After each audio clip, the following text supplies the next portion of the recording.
Hello students. In previous program we see how we can access the two-dimensional arrays inside C#. Now in this program we will see how we can allocate dynamic memory for two-dimensional arrays. In this program we are allocating memory for this matrix statically, means this is fixed memory for 6 elements. Now if user wants to store some other than 2 rows or other than 3 columns, then we need to allocate memory dynamically according to user choice. If user enters the number of rows as 6, then we need to allocate a memory for 6 rows. If user want column size as 5, then we need to give the column size as 5. Means here in this program row size is 2 and column size is 3, which is fixed. Now we change this program and according to user choice we allocate a memory for this matrix. Means there are n number of rows and n number of columns. According to user choice there will be memory allocated for this matrix. So there will not be a fixed 2 rows and 3 columns at the each execution time. So I am not giving here 2 and 3 as a constant, but before allocating this memory we need to know how many rows user wants and how many columns user wants. So for that I am declaring 2 variables as row size and column size. So these 2 variables I am using for row size and column size, which values I am getting from the user at the time of running our program, and these 2 variables I am giving here. So my row size and column size is now variables and not constant.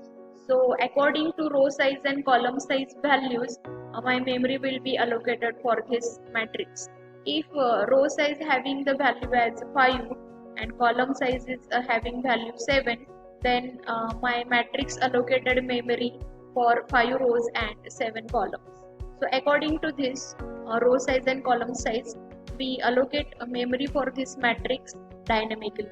But before giving these variables to this matrix as a size or as a row index and column index, we need to accept those values from the user. So I am giving one message to user as console.write enter row size. Okay, enter number of rows or how many rows you want to store. Message you want to, whatever the message you want to display on screen, give that particular message inside this double quotes. Enter, I'm giving enter number of rows. Okay, enter number of rows. Now user gives number of rows values, and inside row size I want to store that particular value which is given by user at the time of running our program. So for accepting the values from user, we know we use read line, but this gives me the string output, so I need to convert it into int 32.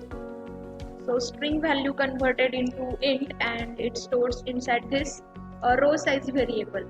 Like same way we accept the values for column.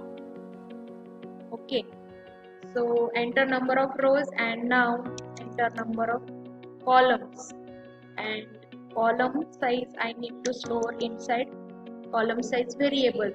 Now both the values I am accepting from user and giving these 2 variables to my matrix for memory allocation purpose. Now again here 2 is constant. I am giving constant row size as 2, so I am giving here 2. Now my rows are row size, number of rows are row size, and number of columns I don't know how many rows are there and how many columns are there. I am giving here variables now. If 5 is there inside row size, 5 comes here. If I'm storing column size as 7, then 7 is here. So according to my row size and column size, I need to give conditions here. Again, while displaying the matrix, again we need to change this row size as row size. Now there are no any constant values but variables. So this is the dynamic memory allocation.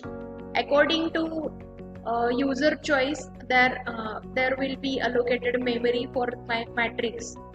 So I'm running this program and see what is the output for this program. My program is compiling here, and we will see what is the output in just a minute.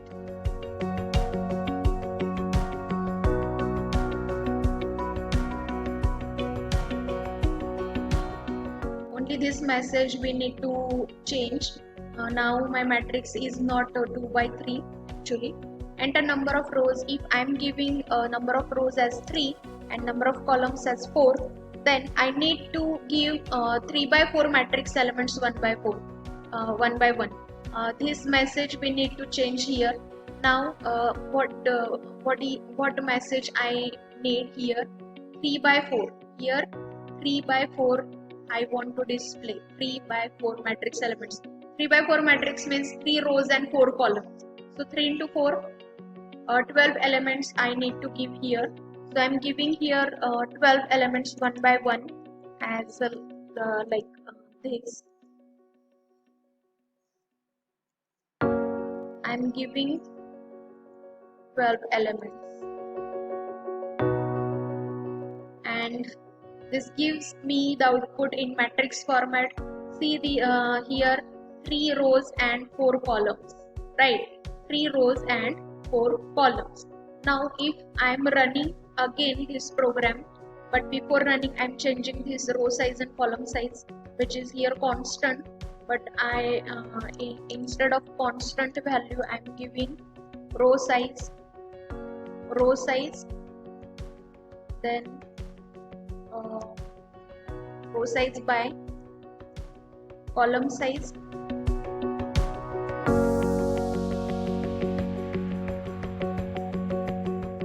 So this gives me the exact correct output, correct message. And again if I run this program, in previous output or previous execution I am giving the row size as 3 and column size as 4. Now if I am giving the row size as 2 and column size as 2, it gives me the correct message as enter 2 by 2 matrix elements 1 by 1. Means here I want to give 2 rows and 2 columns, 2 by 2 matrix, means 4 elements I need to give.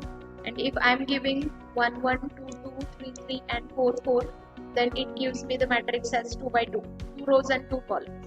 So in this way we allocate memory dynamically for our 2-dimensional arrays.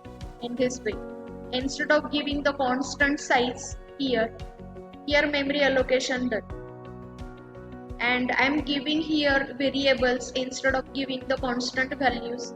If I am giving constant values, then it will be static memory allocation.